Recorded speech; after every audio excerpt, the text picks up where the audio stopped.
Hi, and welcome to the third hole at Sherwood Country Club. This is one of my personal favorite holes.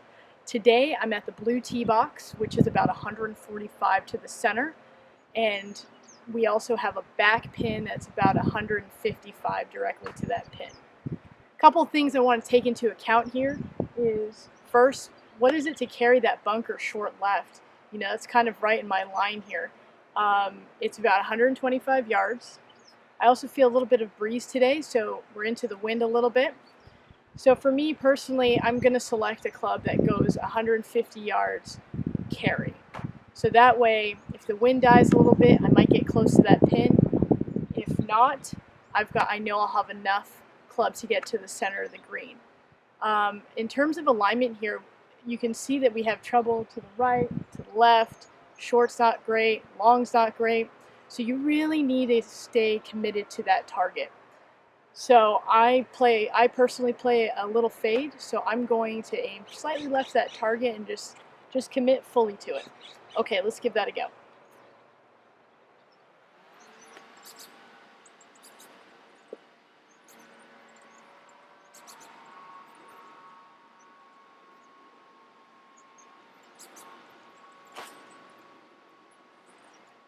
So my ball's just ended up in the middle of the green here, just short of this ridge on number 3. And so, as I said in the first episode, when you're hitting a putt uphill that's got a severe slope, you don't want to slam it up there. You don't want the putter head to have to accelerate through the ball. You want to make sure that you take a nice even stroke. When reading this sort of a putt, you want to take a look at the lie of the land. Which side is higher? So which way is the ball going to come in from? So those are some really basic tips for green reading on this hole. So as I've read, it's just going to break a bit left to right.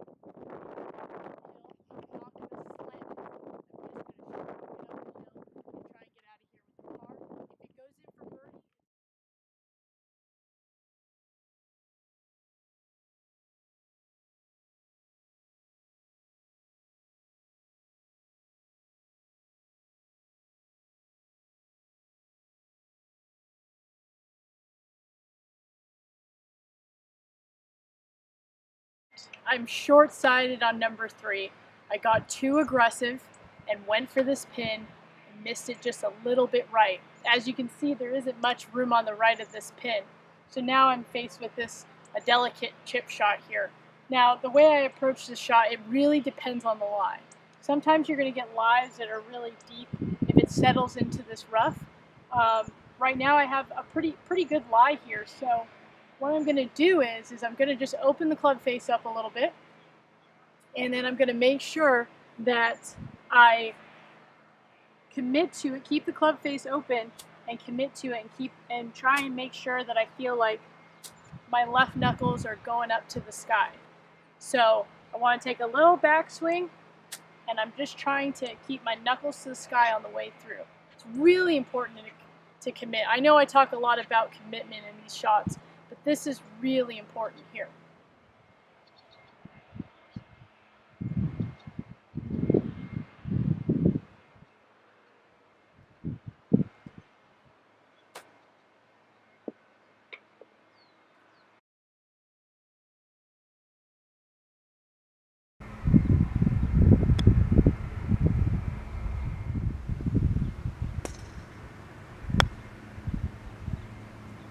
Any of those shots look familiar?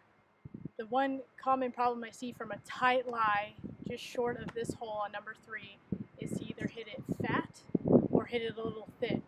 So I'm going to take you through some steps that you got to take into consideration when playing this shot. So this hole is placed at the back of the green here. Okay, so I'm going to pick a club with a little less loft, so it's going to roll out a little bit more. And the other reason for that is because we're kind of hitting onto the upslope here. And so I've got a 50-degree wedge at the moment, so that it can bump and run. I want a lower ball flight to get it back to that pin.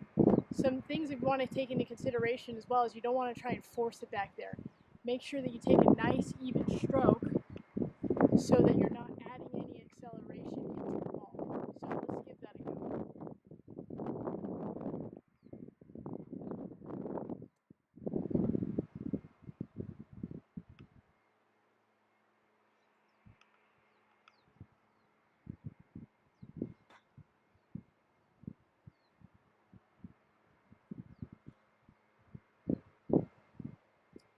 that should work out pretty nicely.